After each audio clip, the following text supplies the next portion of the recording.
Trop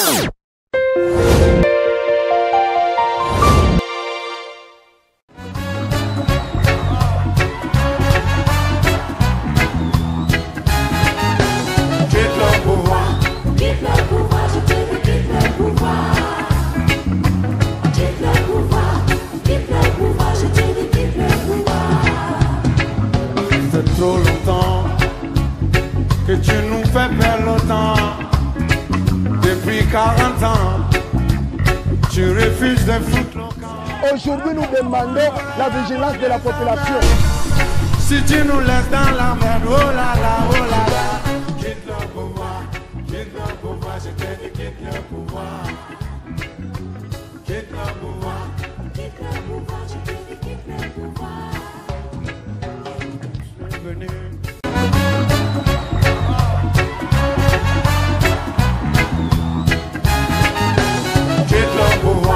Quitte le pouvoir, je te dis quitte le pouvoir. Quitte le pouvoir, je te dis quitte le pouvoir. C'est trop longtemps que tu nous fais perdre le temps. Depuis 40 ans, tu refuses de foutre le camp. Aujourd'hui, nous demandons la vigilance de la population. Si tu nous laisses dans la merde, oh là là, oh là là. Quitte le pouvoir, quitte le pouvoir. Mesdames et messieurs, très chers téléspectateurs, bonsoir chez vous. Nous sommes très heureux de vous savoir nombreux devant vos écrans. Vous qui aimez suivre cette émission, Temps de vérité, une émission en tout cas où nous créons tout ce qui est actualité, chers téléspectateurs, et nous nous intéressons à tous ceux qui en tout cas aiment la vérité. Aujourd'hui, nous allons découvrir tous la vérité sur les dossiers ou l'affaire arrestation du pasteur Pierre Kassambakana, évêque général de l'église primitive. Et nous allons parler aussi sur les décès en cascade de serviteurs de Dieu dans le milieu du message du temps de la fin. Enfin, on va parler sur la relève. Chers téléspectateurs, pour en savoir un peu plus, nous avons invité pour vous un habitué de cette émission. Voilà, avec la complicité de la technique, vous allez les découvrir, il est juste en face de moi. Voilà, je crois que Noël Péchanga, nous parlons le même langage avec vous. On va découvrir le pasteur qui est venu répondre à nos différentes questions. Voilà, il est là. C'est le pasteur Emmanuel Moutanda, il est pasteur responsable de l'église primitive. Pasteur, bonsoir. Bonsoir, frère. Comment allez-vous? Oui, nous allons bien par la grâce du Seigneur. Et ça fait quand même longtemps que vous n'êtes pas passé. Alors, certains m'ont dit, c'est peut-être vous aviez des réserves à propos de ces dossiers du pasteur Pierre Kassambakana qui a été arrêté. Non, non. Nous suivons toujours les conseils de nos aînés dans la parole, parce que nous ne sommes pas des télé-évangélistes. Nous y venons si c'est nécessaire. Et si ce n'est pas nécessaire, nous prenons soin des enfants de Dieu qui sont à l'église. Mais pour ce qui est de venir sur le plateau de la télévision, nous n'avons jamais manqué de répondre aux invitations. Ainsi donc, si vous constatez, chers téléspectateurs, que nous ne sommes pas là il y a un bon bout de temps, c'est tout simplement par raison de condescendance, comme je venais de dire tout à l'heure. Donc voilà. Nous sommes en direct, chers téléspectateurs, le numéro affiché. Vous allez nous envoyer des messages pour réagir aux déclarations que va faire le pasteur Emmanuel Moutanda. Et surtout, nous allons parler sur, comme nous l'avons annoncé, ces grands dossiers qui a bougé non seulement la République démocratique du Congo, mais c'est le monde entier. Pasteur, parlons un peu du dossier arrestation pasteur Pierre Kassambakana. Le pasteur Pierre Kassambakana que j'ai eu à recevoir dans cette émission Temps de vérité, et à plusieurs reprises dans l'émission Sondons les Écritures, les gens étaient surpris qu'ils soient arrêtés, et selon plusieurs, il a été accusé de mariage forcé, atteinte au mœurs, la jeune fille Meda, la fille d'un autre pasteur de votre église. Qu'en est-il? Ok. Ça, je dirais en bloc, hein, grosso modo, que c'est purement de l'arnaque, la jalousie des autres pasteurs, faux pasteurs, parce qu'ils ont tout simplement vu qu'ils ne peuvent pas, à cause de leur enseignement faux, vivre dans la liberté comme Pasteur Casse et toute l'église primitive dans le monde entier, en se mariant ouvertement. Alors ils ont trouvé une occasion, une arnaque, exactement comme au temps du Seigneur Jésus-Christ. Tout le monde s'est levé dans les milieux religieux comme dans les milieux politiques pour pouvoir essayer de faire taire cette voix-là qui les met tous mal à l'aise en proclamant toute la vérité. Eh bien, le procès a eu lieu.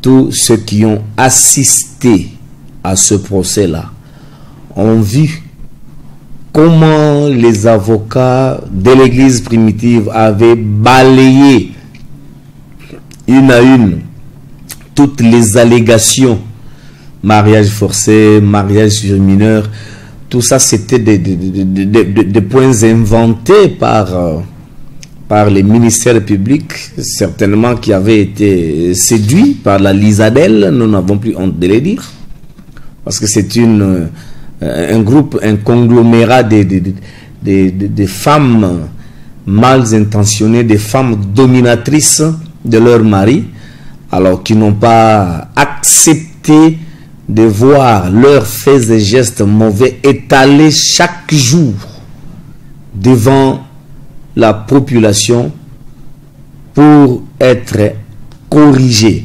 Donc, comme je disais, le procès a eu lieu. L'église primitive a remporté le procès.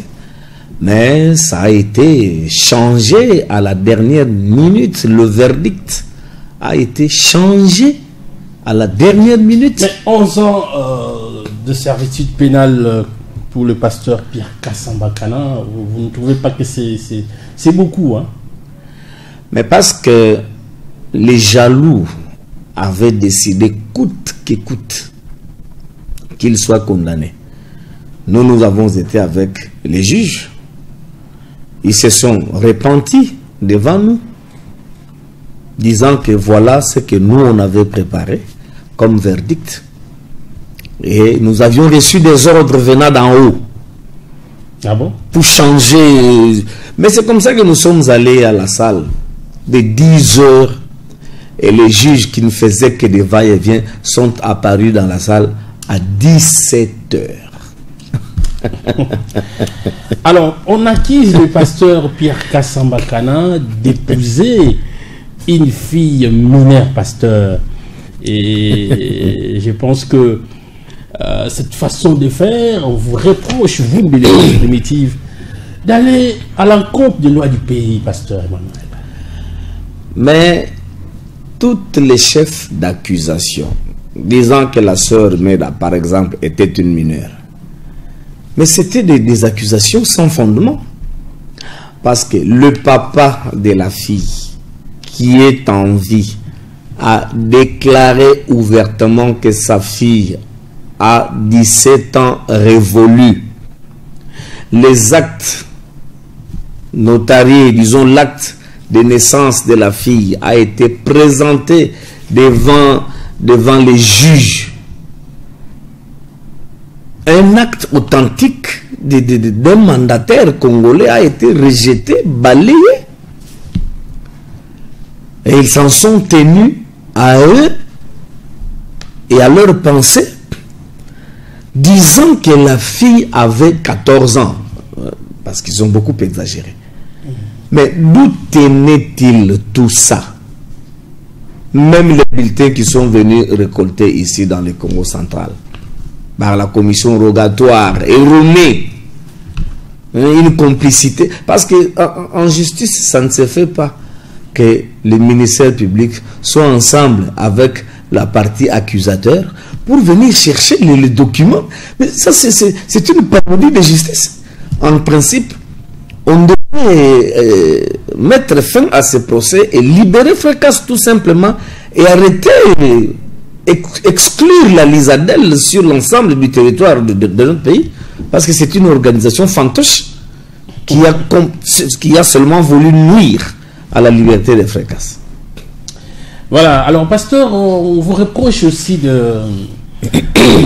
d'appuyer, sinon de prêcher sur la polygamie. Vous pensez que ce n'est pas aussi la cause que le pasteur Casse soit livré comme ça en justice? Oui, aussi. Mais d'abord, si nous prêchons la polygamie, nous sommes allés même là, nous enseignons la polygamie et nous pratiquons ce que nous enseignons. C'est là où j'avais dit, les jaloux, à cause des faux enseignements qu'ils ont reçus, ils préfèrent se cacher dans les hôtels avec les petites filles mineures. On ne les arrête pas. Mais celui qui se marie dans la lumière, celui-là, on doit l'arrêter. Ce n'est pas quelque chose de nouveau, parce que nous avons déjà vu ça dans la Bible.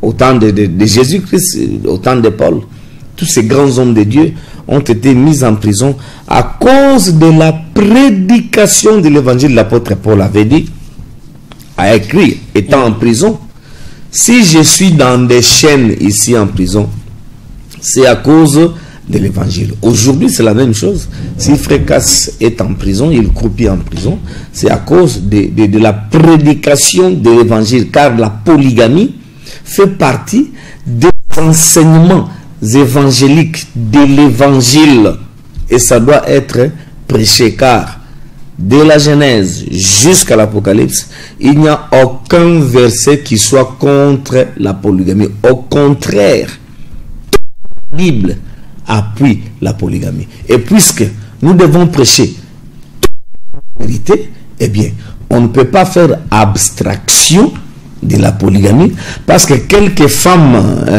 mal intentionnées, qui n'ont pas le sens propre de la vie, ils sont au pouvoir et on doit avoir peur d'eux. Mais le Seigneur a dit, prêchez la parole en toute occasion, favorable ou non. Et ce n'est même pas la prison qui nous arrêtera pour prêcher la parole.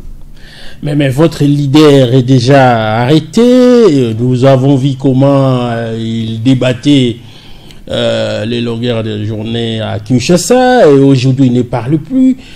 Vous ne voyez pas que l'Église est réduite un peu en silence? Qu'est-ce que vous pouvez dire? Au contraire, lorsque Jésus-Christ fut arrêté, jugé comme Frécasse, condamné à la peine capitale, l'évangile n'avait pas besoin. C'est en ce moment-là qu'après la mort du Seigneur, mais nous avons pu accéder à l'évangile à cause de cet événement, de cette situation-là. Donc que Frécasse soit en prison, ce n'est pas une raison pour que la vérité se taise. Voilà pourquoi nous continuons, nous autres, à répercuter le même message, la même parole dans le monde entier, en toute occasion favorable ou non, comme a dit l'apôtre Pierre, pour que ceux-là qui sont créés pour entendre la parole de la vérité, ils l'écoutent et qu'ils soient libérés, selon que Jésus-Christ l'avait dit, vous connaîtrez la vérité et la vérité vous rendra libre. Donc vous estimez, pasteur Emmanuel Moutanda, qu'il y aurait une main noire derrière les dossiers du pasteur Pierre Kassambagana? Mais c'est clair. Quels sont les chefs d'accusation pour lesquels maintenant on a accusé Frécasse? Il n'y en a plus. Eux-mêmes, quand ils ont vu les documents, ils ont directement enlevé l'autre chef d'accusation qui consistait à parler du mariage forcé. Je pense que c'était ça. Ils ont enlevé ça d'eux-mêmes, que ce n'était pas un mariage forcé. Mais non, le père lui-même dit, j'ai donné. Est-ce qu'on peut donner sa fille, quelqu'un comme ça, on se lève, j'ai donné à mon pasteur. C'est là qu'on vous condamne, qu'on dit que c'était un mariage forcé. Et certainement que la fille n'avait pas accepté. Lorsque Dieu donna Ève à Adam, c'est scripturaire. Un père peut donner. Ah, c'est biblique, hein? Mais c'est complètement biblique. Un père a les droits. Dieu qui était le père d'Adam et Ève, il a pris Ève, il l'a donné à Adam. Sans la Qui dot, avait discuté? sans la dot, quoi que ce soit.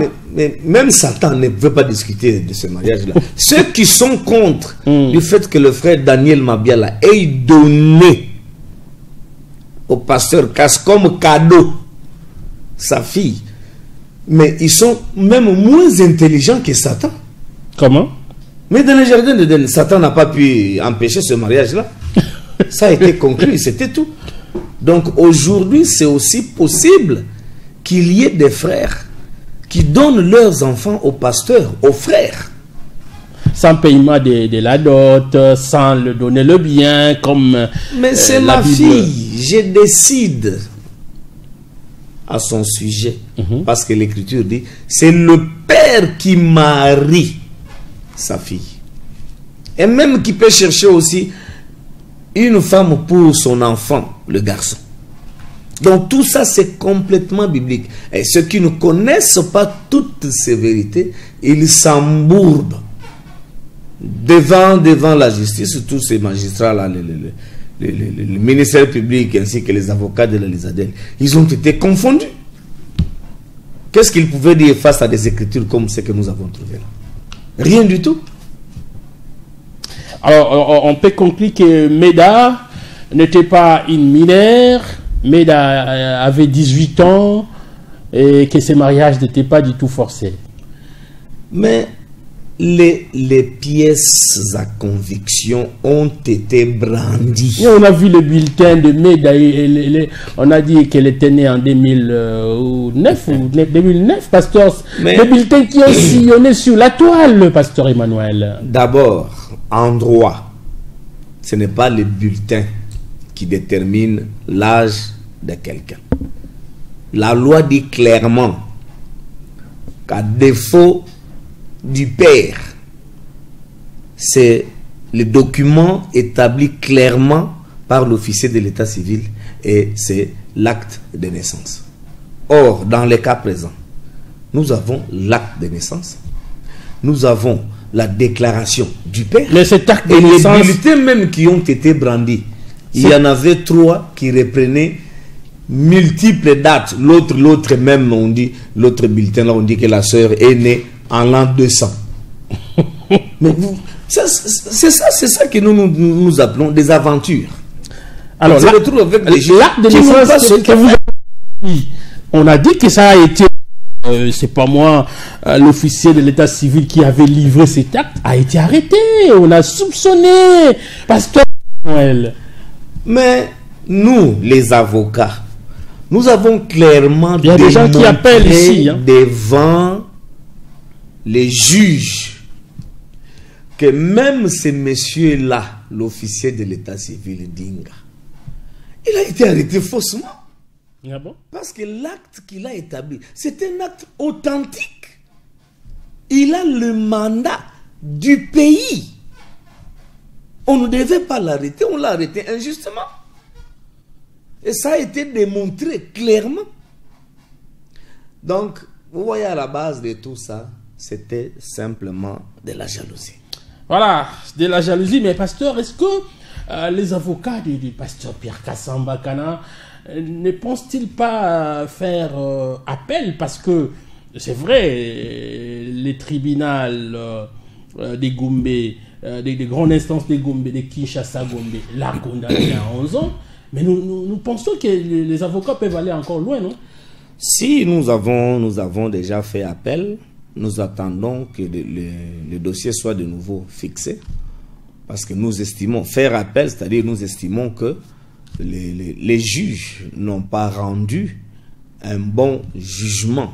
Et aussi, nous faisons appel parce qu'avec la présence du nouveau ministre de la Justice, qui prône l'équité, l'intégrité, et nous pensons qu'on nous donnera raison. On doit nous donner raison parce que Frère Casse n'a rien fait de mal. Voilà, il a une grande famille, en tout cas à Kinshasa. Quand nous sommes allés à Kinshasa, j'ai quand même eu l'occasion d'aller visiter le pasteur Pierre Kassambakana en prison, et pendant ce moment que j'étais allé répondre à une invitation, une conférence de presse, et le pasteur Pierre Casse, je crois qu'il se porte bien. Hein? Oui, il va très bien, il est serein. Parce que si ton cœur, dit l'Écriture, si ton cœur ne te condamne pas, Dieu aussi ne te condamne pas. Voilà, très bientôt nous serons à Kinshasa, nous allons tâcher de rencontrer ces grands serviteurs de Dieu, humbles, que nous avons eu à rencontrer aussi dans son église, dans son bureau. Nous avons longuement parlé aussi avec lui, très gentil, et aujourd'hui croupi en prison. Nous allons croire que la justice sera faite en tout cas à l'égard du pasteur Pierre Kassambakana. Alors quittons cette affaire de l'arrestation du pasteur Pierre Kassambakana pour parler sur les décès en cascade des serviteurs de Dieu dans le milieu du message du temps de l'affaire. Pasteur Emmanuel, qu'en est-il? Oui, ça aussi, c'est un signal fort donné par le Seigneur lui-même. C'est un langage. Ceux qui sont spirituels, ils doivent le constater.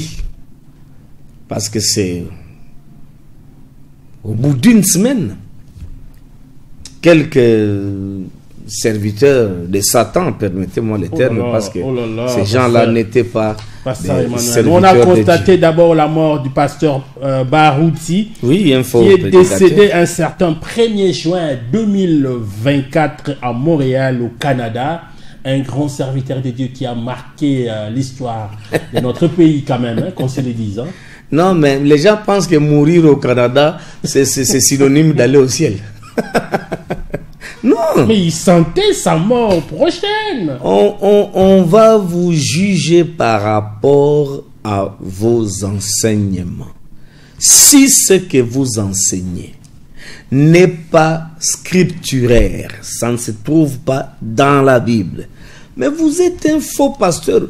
Paul a dit, ce sont des pasteurs qui travaillaient pour leur ventre. C'est comme ça que vous avez vu Barouti avec un gros ventre là, rempli de faux enseignements.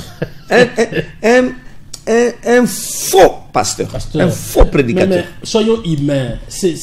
Comment quelqu'un qui est décédé, vous pouvez quand même avoir un langage un peu courtois à l'égard de quelqu'un qui fait le même travail, qui a fait On le ne même peut travail. pas être courtois pour une personne qui a passé tout son temps. Notre réalisateur va illustrer le pasteur Barouti qui est décédé pour que les gens découvrent. Donc on ne peut pas être, je disais, courtois pour une personne qui a passé toute sa vie à conduire les gens en enfer, en prêchant et en enseignant les fausses doctrines.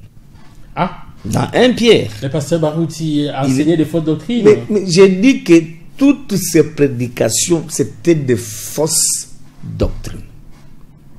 Des choses qui n'existent pas dans la Bible. C'est ce que lui prêchait. Et il s'est même opposé au prophète Branham. Il l'a hué. Un grand homme comme le prophète Branham qui parlait avec Dieu face à face. Mais un homme comme Barouti.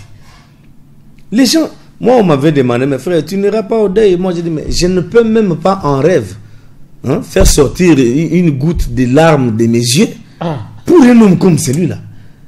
Nous ne voyons pas les choses de la même manière. Quand quelqu'un meurt, tout le monde, ils sont là. Non, voilà, il était bon, que son âme repose en paix. Je suis en train de dire à tous les hommes, toute la population de Matadi ici, que l'âme de Barouti est en train de croupir en prison à cause de tout ce qu'il a fait comme mal sur le peuple du Seigneur. Et il est parti, le laissant comme ça. Des mensonges hors pair. Pouvez-nous, qu'est-ce que Barouti, qu'est-ce que le pasteur Barouti qui a été quand même respecté? Nous avons vu là le président de la République et son épouse sont allés s'incliner devant la tombe de Barouti. Il y a un grand tombe quand même. Hein, parce mais ce n'est pas parce que le président est venu au deuil de Barouti que Barouti va aller au purgatoire comme dans l'église catholique, on lui purge ses péchés. Et puis, comme le président s'est incliné, directement il est transporté, il est parti au ciel. Je le répète encore, mais c'est Barouti Kassungu. Parce que si vous prenez son nom Barouti, vous essayez de jongler, vous allez trouver que c'est un abruti. Pardon, pasteur, pas jusqu'à ce niveau-là, pasteur. S'il vous plaît, moi je ne retiens pas ma langue parce que Barouti est mort. Quand il était vivant, j'ai parlé comme je parle ici. Voilà, nous allons très prochainement suivre un peu quelques déclarations de pasteur Barouti avant sa mort, parce que il a fait beaucoup de déclarations. Mais pasteur, ouais, entre autres, plusieurs ont quand même déclaré, avant qu'on entre un peu sur quelques déclarations de pasteur Barouti, il y a des gens qui ont dit qu'il y a eu quand même apparition des pigeons. C'est quand même curieux. Ça prouve quand même que c'est quelqu'un qui a au stade Tata Raphaël, pasteur Emmanuel. Oui, que ça c'est marrant. On ne peut pas se retenir. Envoyez-nous le message et posez des questions au pasteur Emmanuel. L'homme congolais en général, surtout ceux qui vont dans les églises, ont des esprits bâclés. Qu'est-ce qu'un pigeon a à faire avec un cadavre d'un faux prophète? Et d'ailleurs, c'était même pas un pigeon. Les gens ont publié dans le net. Moi, ça m'a fait beaucoup rire. C'était des drones. Des drones sous forme de pigeons qui circulaient avant la venue du chef de l'État pour assurer sa sécurité. Et les gens ont publié, oh non, voilà, écoutez, il y a eu même des colombes blancs qui ont survolé le stade du 20 mai pour prouver que Barouti est allé au ciel. Alors que c'était des drones. Mais mon frère, ça c'est... L'immaturité manque de tout. Alors, j'ai eu à suivre le pasteur Pierre Casse un jour, je le suis beaucoup, bien que j'ai aussi eu l'occasion de le recevoir à plusieurs reprises dans mon émission Sondons les Écritures, et même dans cette émission Temps de vérité. Prochainement, on va reprendre avec Sondons les Écritures, on est en train de se préparer. Mais le pasteur Pierre Kassambakana a été reçu une fois chez le journaliste Perrault Louara. Un jour, il a dit... Il a reconnu que la personne qui l'a baptisé, c'était le pasteur Barouti. Vrai ou faux? Oh, être baptisé par Barouti. Mais qu'est-ce que ça change? Jean-Baptiste avait baptisé Jésus-Christ. Mais Jésus-Christ était plus grand que Jean-Baptiste. Donc, que vous soyez baptisé... Même par un chien, ça ne change rien. Oh là là. Mais comment un chien peut baptiser une personne? Mais qu'est-ce que la pratique du baptême? Ça prouve qu'il a prêché la parole au pasteur Pierre Kassambakana. Il a encadré. Et c'est comme ça qu'il a baptisé. Mais cela ne change rien. Vous pouvez prêcher quelqu'un. Vous pouvez le baptiser. Ah, il s'est opposé plus tard au pasteur Barouti. Hein? Mais c'est parce que Barouti s'est opposé à la parole. Alors vous allez le prouver. Hein? Dans ce cas-là, je répète très bien, que Barouti ait prêché, frère Casse, c'est entre guillemets parce que c'est toi qui l'avais dit, que Barouti ait baptisé frère Casse, cela ne change en rien l'écriture. Parce que l'écriture dit, même si c'était un ange du ciel, oh Barouti n'était même pas un ange du ciel, qui annonce, qui apporte un évangile contraire, laissé par les apôtres et les prophètes. Que faut-il faire de cet homme-là? Il faut le maudire. C'est comme ça que nous, on maudissait Barouti pendant qu'il vivait. Et même après sa mort, moi j'ai maudit même les cercueils qui contenaient son corps. Beaucoup de gens ne se rendent pas compte de ce que Barouti a fait sur la terre. Surtout chez nous au Congo. Il était l'opposant. Il a rejeté frère Barnum. Il a trafiqué ses enseignements. Lui, il s'est présenté avec de nouvelles choses que le message, que la Bible ne connaît pas. Pasteur, est-ce qu'on peut connaître ces nouvelles choses que le pasteur Barouti, quelqu'un qui était quand même respecté dans ces pays, des choses qu'il a amenées qui soient nouvelles, le pasteur Emmanuel? Regardez par exemple, Barouti a inventé quelque chose. Pour ceux qui sont dans le milieu du message, ils pourront comprendre. Pour ceux qui ne sont pas dans le milieu du message, je souhaiterais qu'ils m'abordent. Comme ça, je leur expliquerai comment Barouti prêchait des choses extra-bibliques. Il dit, par exemple, que c'est le 7e sceau qui ouvre tous les autres sceaux par les 7 honneurs. Une déclaration diabolico-satanique inventée par lui. Alors que selon l'enseignement du prophète Branham, le 7e sceau n'a jamais été révélé. C'est la question que nous avons posée à Barouti.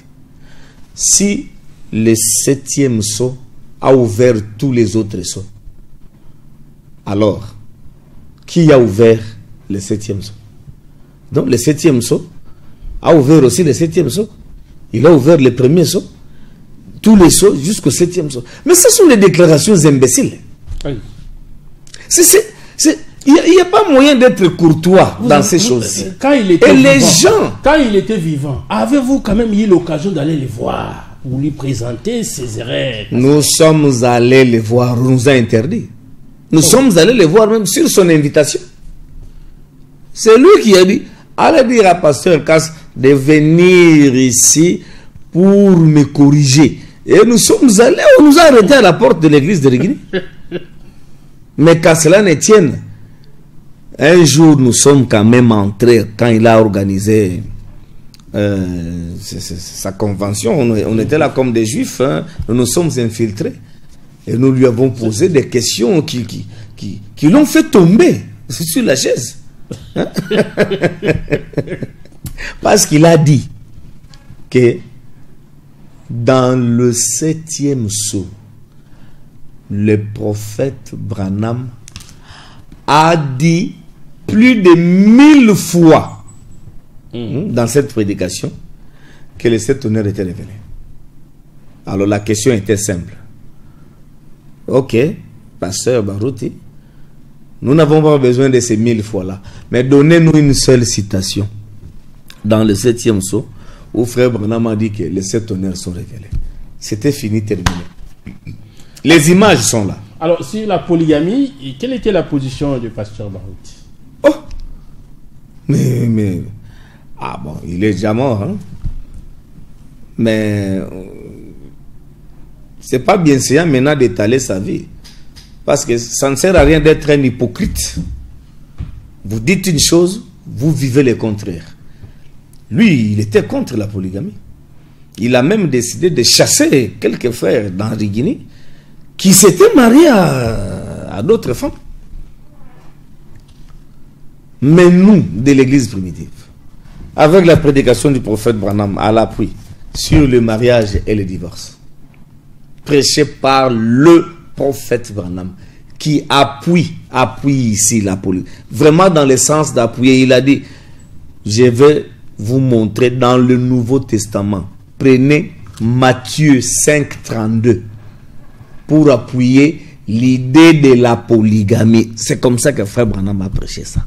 Il est resté quand même fidèle à sa femme, et depuis l'enfance, la femme de sa jeunesse, pasteur Emmanuel. Non, ça n'en parlons pas parce que ça risque de froisser, hein? Même son fils Carlos, parce que peut-être qu'il ne connaissait pas bien son père. Non. Alors, il y a eu un autre décès, c'est celui du missionnaire et Val-du-Franc qui est décédé une semaine après Barouti. Lui est décédé le 8 juin 2024 à Krefeld en Allemagne. Il est décédé à l'âge de 90 ans. Vous avez des souvenirs sur ces serviteurs de Dieu et Val-du-Franc? Tout à l'heure, je disais que c'est un langage le Seigneur a dû chasser précipitamment tous ces intrus qui falsifiaient sa parole, entre autres Eval Frank. C'était un grand personnage connu dans les milieux du message, mais seulement il était exactement comme Saoul par rapport aux injonctions, aux indications que l'Esprit avait données par le prophète Saoul, par le prophète Shemuel à Saoul. Exactement où Val Frank a été appelé par le Seigneur. D'une voix, il a entendu la voix, le Seigneur l'a appelé et lui a commissionné de répandre fidèlement le message que William Branham a apporté de la part du Seigneur. Donc, ainsi dit le Seigneur. Mais Eval Frank, lui aussi, il s'est évertué à s'attaquer au prophète Branham. Visiblement comme ça. Vous pouvez quand même reprendre quelques déclarations faites par ces grands personnages du milieu du message du temps de l'Afrique qui vous dans reconnaissez. Notre église primitive. Je suis l'un de ceux qui ont aussi étudié profondément cette question-là. C'est comme ça que, en ces temps-là déjà, nous disions que cet homme-ci n'a jamais été le serviteur fidèle et prudent. Nous sommes montés au créneau, ça fait plusieurs années. Nous avons été combattus, mais nous sommes restés fermes. Je peux vous démontrer, je l'avais dit l'autre jour à la conférence, je peux démontrer, moi, frère Emmanuel, que Eval Frank s'opposait à William Branham pendant qu'il était vivant. Ah bon? Dans sa prédication qu'il a sortie, sa toute première fascicule là, intitulée comment encore le titre qui m'échappe là. Il dit que le 28 février 63, Dieu avait donné la révélation de cet honneur au prophète Branham. La parole de Dieu demeure éternelle. La parole de Dieu demeure éternelle. Mais quel mensonge. Mais Eval Frank, c'était un audacieux hors pair. À travers cette déclaration, il calomnie non seulement Dieu,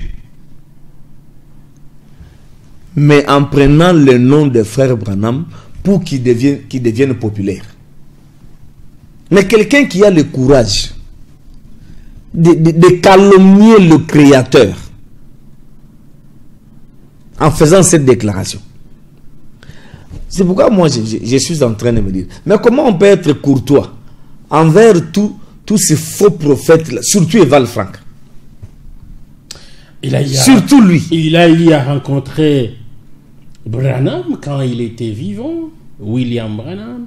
Mais Judas aussi a rencontré Jésus. Il a écouté la voix audible.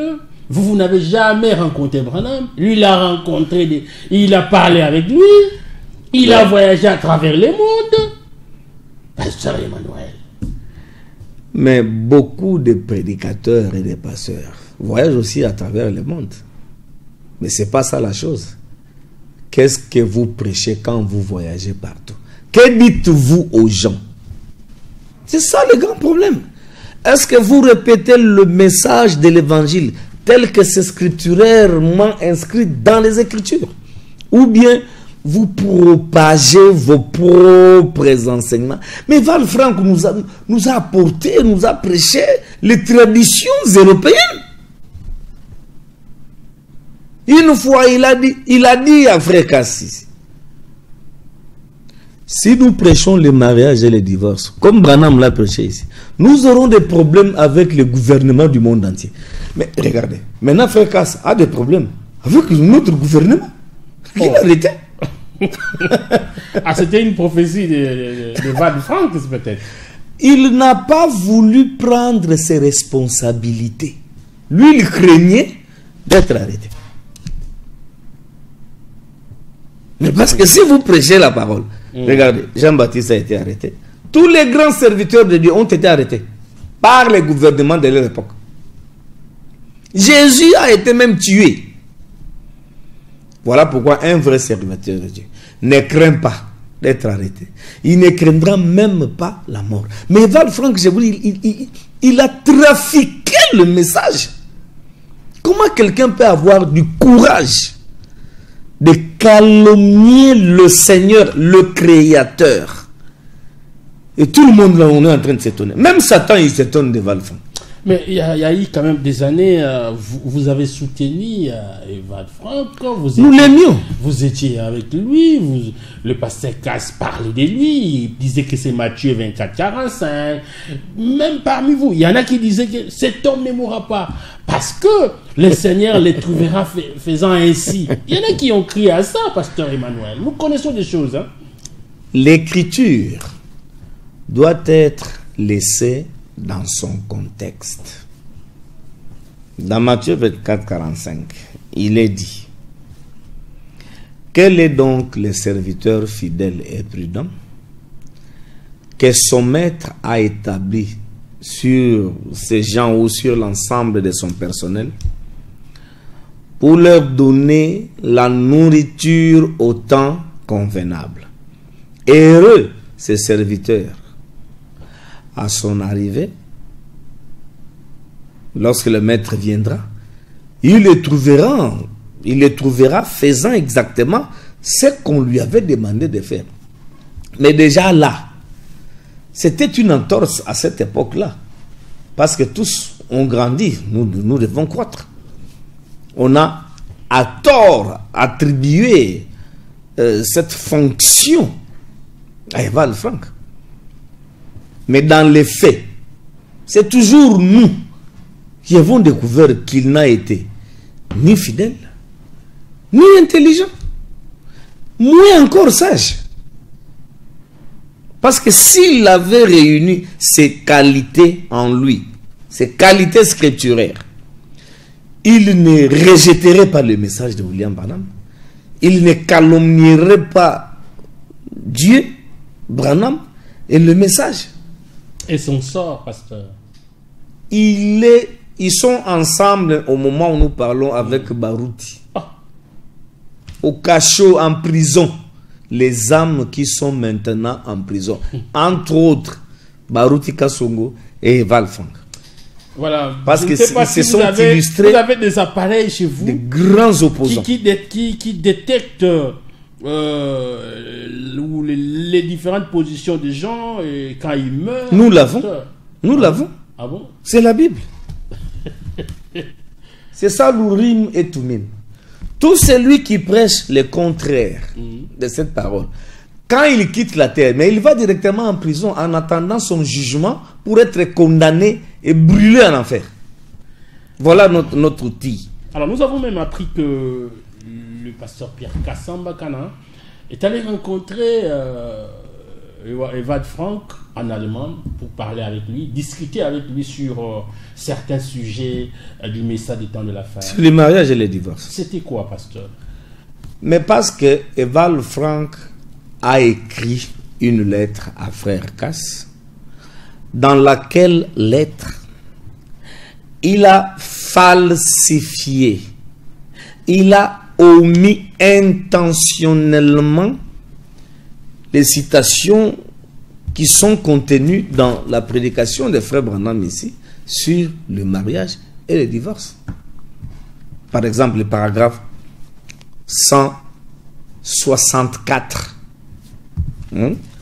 Si je peux lire rapidement ce paragraphe-là. Ils sont nombreux à nous appeler. Nous allons ouvrir un moment les téléphones. 164 jusqu'à 166. Le pasteur Pierre Cass lit ça devant la porte de l'église de Krefeld le dimanche, alors que tous les croyants sont sortis, ils étaient dehors. Il dit, mes frères Branham a dit ici, David, le roi qui représentait Christ, ou bien le paragraphe 188, c'est là où il avait lu. Il dit, maintenant, voyez-vous ce qui était l'original là-bas au commencement? Le remariage. Remarquez que l'homme peut se remarier, mais pas la femme. L'homme peut se remarier comme David, qui avait plusieurs femmes, des centaines de femmes, comme Salomon, qui en avait 1000. Écoutez bien, comme la continuité de la Bible tout entière. C'était pareil avec David et tous les autres. Quand Eval Franck a entendu ça, il a dit à Frère Kassé, tu crois ça? Alors comme toi tu crois ça, va épouser 100 femmes. Eval Franck a fui, j'ai dit bien, il a fui. Il est retourné dans l'église, il est sorti par la porte du derrière et il est allé se cacher dans son bureau. Donc il a clairement dit, moi je ne crois pas ça. Alors il y a certaines voix qui estiment que dans mariage et divorce, Branham a non seulement parlé de la polygamie, mais Branham a parlé aussi de la monogamie. Ah, ça c'est Jean Dianda, nous l'avons suivi. Jean Dianda a complètement perdu la raison, il a perdu la tête. Lui aussi il va suivre le même chemin de Barouti et de Val Franck. Mais parce qu'il était déjà retourné. Quel chemin? Le chemin du cachot, de la servitude. Parce que maintenant ils sont restés comme des enfants, hein? des orphelins. Ils n'ont plus de leadership. Ils n'ont plus quelqu'un comme un évêque général. Ils ne l'ont plus. Parce que tous avaient dit, Eval Franck là, il ne mourra pas. Alors, le pasteur Barouti, on l'appelait même l'homme de la relève. Alors, aujourd'hui, après Branham, est-ce qu'il y a-t-il un témoin qui a cette épée que Branham, dans sa prière, il disait, Seigneur, je pars, mais que cette épée, il a prié pour que cette épée reste entre les mains de Frère Kass. De quelqu'un. Frère Kass. Il n'y a pas quelqu'un d'autre. Les preuves sont là. Il y a des preuves. Qui prêche le message de l'heure dans le monde entier? Exactement comme le prophète Branham a prêché. Ah, le monde est vaste, pasteur. Prenons sur les sceaux. Le monde est vaste. Vous n'êtes pas le seul, le pasteur. Prenons sur les sceaux. Le prophète Branham a dit, tous les 7 sceaux sont ouverts. Seul le 7e n'est pas révélé. Pourquoi? Parce qu'il y a les voix de 7 tonnerres qui bloquent cette révélation-là. Mais dans le milieu du message, personne n'en parle. Tout le monde sont là comme des perroquets. Les 7 tonnerres sont révélés. Les 7 tonnerres sont révélés. Mais nous, on a eu à faire des analyses, même quand j'étais à Chicaba. Moi, je dis à tous les tonneristes, vous tous, vous êtes des faux tonneristes. Vous êtes comme des perroquets. Un véritable tonneriste qui croit que les 7 tonnerres sont révélés, il doit aussi croire que Jésus-Christ est déjà revenu. L'enlèvement a déjà eu lieu. Donc ce sont des personnes qui n'ont pas maîtrisé leur propre fausse doctrine. Oh. C'est comme ça que quand on les a au studio, même sur la route ou à la maison au bureau, ils se retrouvent là comme des gamins. Hein, des gamins sans intelligence. On commence à les enseigner les rudiments élémentaires du message du temps de la fin. J'étais avec l'autre ici dans l'une de vos stations de télévision qui nous a clairement dit que l'enlèvement a déjà eu lieu alors que lui préparait son mariage au mois de décembre. Vous comprenez que quand je dis que ce sont des personnes qui ont perdu la raison, je mesure, je pèse mes mots. Voilà, on va recevoir ne serait-ce que 2 appels parce que vous étiez très nombreux à insister parce que je voulais que les pasteurs Emmanuel puissent déposer d'abord la connaissance et après vous pouvez, en tout cas faites-les d'une manière vraiment très polie. C'est un serviteur de Dieu, mais il ne vous empêche pas de poser vos questions au 089 95 76 860. Peut-être que vous n'avez pas compris quelque part, ou il a quelques déclarations. Peut-être que vous voulez les contredire sur un point que vous trouvez qu'il est en erreur. Il est là, il n'a jamais eu peur. Et si vous voulez un débat, il est aussi disposé. Appelez-nous et ça sera une bonne chose. Pasteur Branham est parti. Des grands pasteurs meurent. le monde, on sent de guerre partout. Mais finalement, plusieurs même qui avaient écrit au message disaient que, en tout cas, c'est la fin, mais on continue à vivre. C'est comment?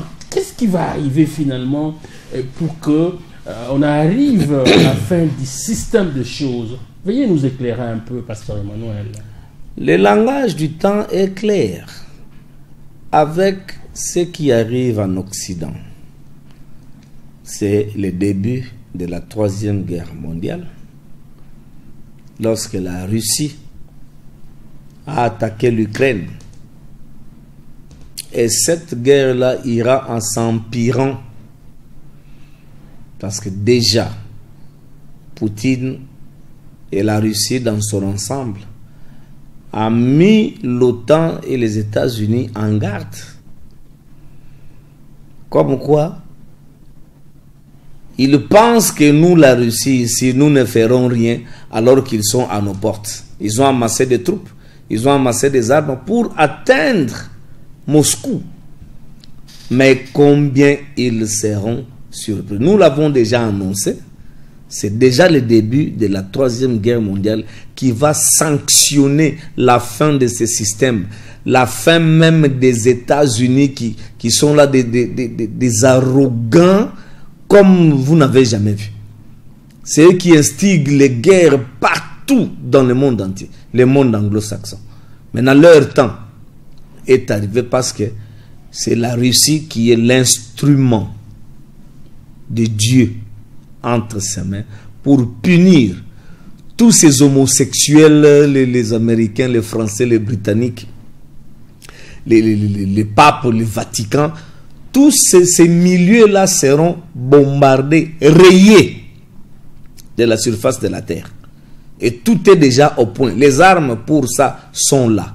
Donc voilà, grosso modo, ça peut faire même toute une émission pour qu'on explique en long et en large cette situation-ci. Donc, la fin de ce système-ci est déjà là.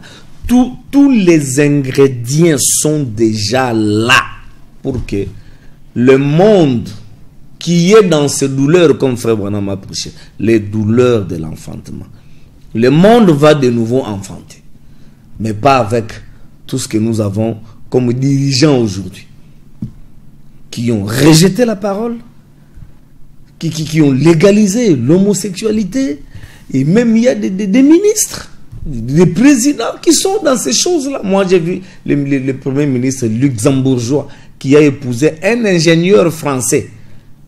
Et tous les grands de l'Europe, là, ils sont allés célébrer le mariage. Je me suis dit, mais si seulement une bombe atomique pouvait tomber sur cette affaire-là. Regardez comment les gens sont déterminés. Alors chez nous, Dieu ne peut pas laisser... Si Dieu laissait le monde actuel dans sa forme telle qu'elle est, il faut qu'il ressuscite Sodome et Gomorrhe et qu'il leur demande pardon. Alors chez nous, en République démocratique du Congo, le nouveau ministre de la Justice, vous l'avez dit, Excellence Constant Moutamba, s'est levé contre cette pratique d'homosexualité, pasteur. N'est-ce pas quand même un signal fort pour notre pays? C'est un homme béni, ce monsieur-là. Très béni. Comment? Mais pour s'opposer aux pratiques sataniques occidentales, vous devez être dans la main du Seigneur.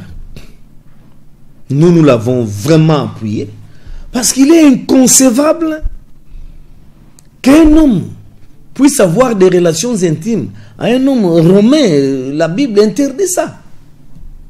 Les hommes ont abandonné les pratiques naturelles avec la femme pour s'orienter homme avec homme.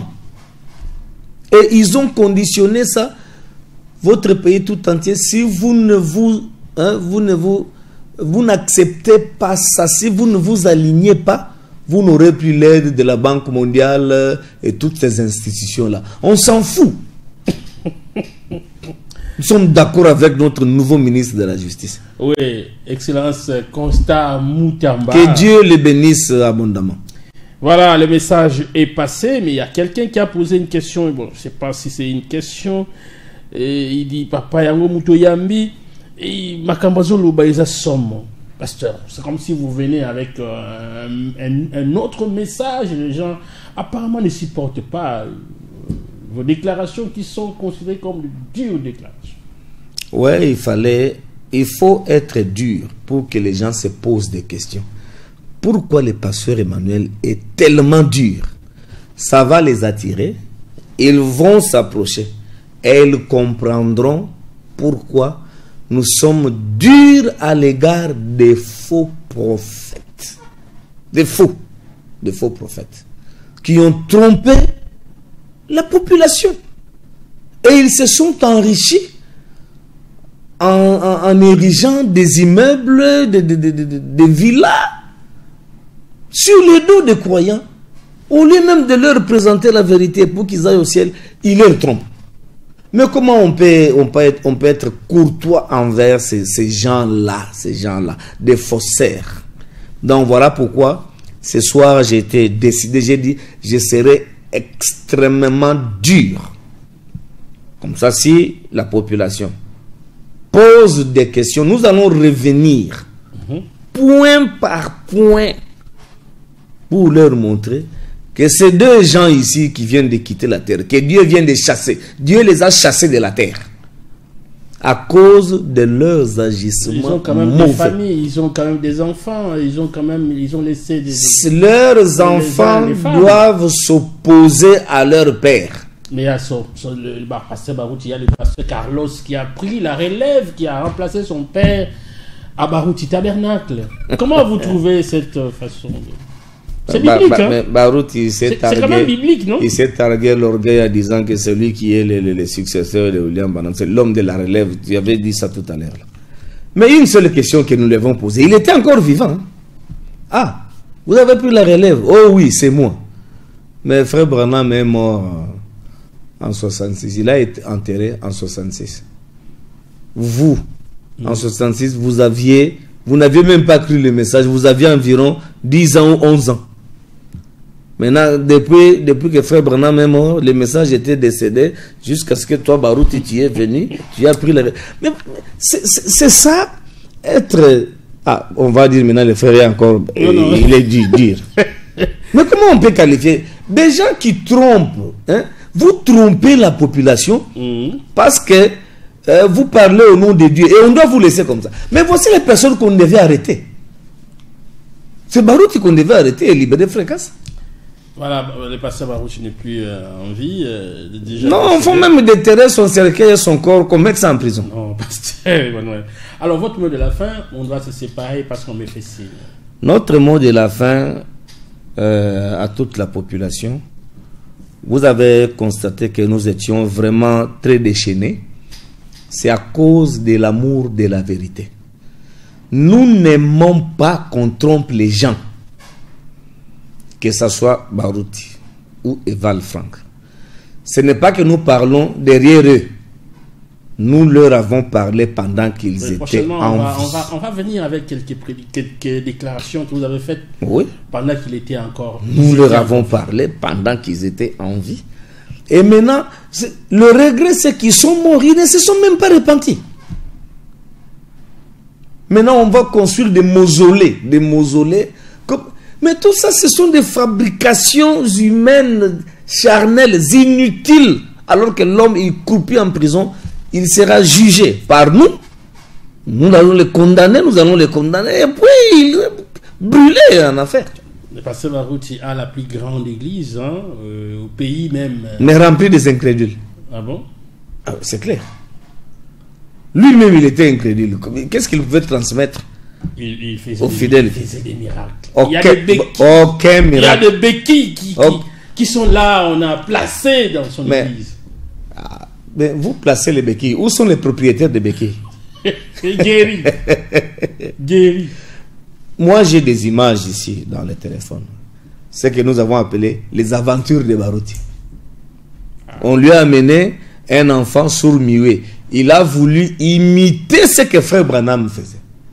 Il a pris ses doigts, il l'a introduit dans les oreilles, et puis il a dit, bon, l'enfant, il écoute déjà, il parle. On pose des questions à l'enfant, devant lui. L'enfant, il n'entend pas, il ne comprend pas. Barouti insiste, il dit, bon, il est déjà guéri, il parle. On pose la question sur lui, l'enfant, il est resté comme ça. Mais ça, c'était... Alors, ça les gens ne savent pas ce que Barouti était. Passez votre numéro de contact. 85 133 41 15. Vous pouvez reprendre. 085 133 41 15. L'adresse de l'église. Nous sommes situés sur Ouima, non loin du cours d'ordre militaire. C'est l'avenue Hervé Diakese, au numéro 9.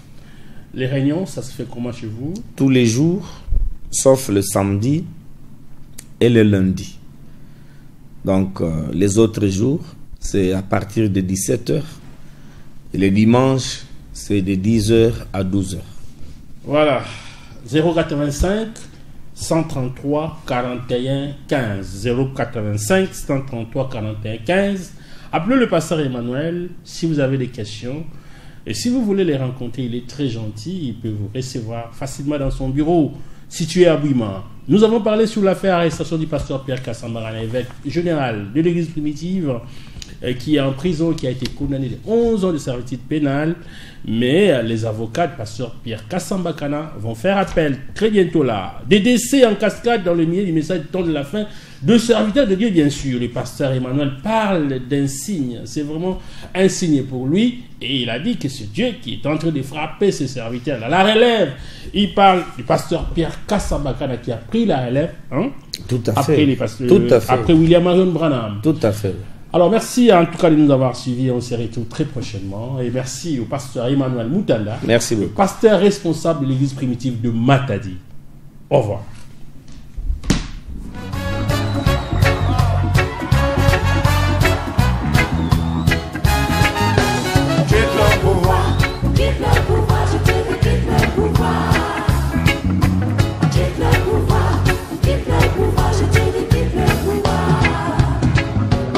Trop longtemps que tu nous fais perdre le temps. Depuis 40 ans, tu refuses de foutre le camp. Aujourd'hui, nous demandons la vigilance de la population. Si tu nous laisses dans la merde, oh là là,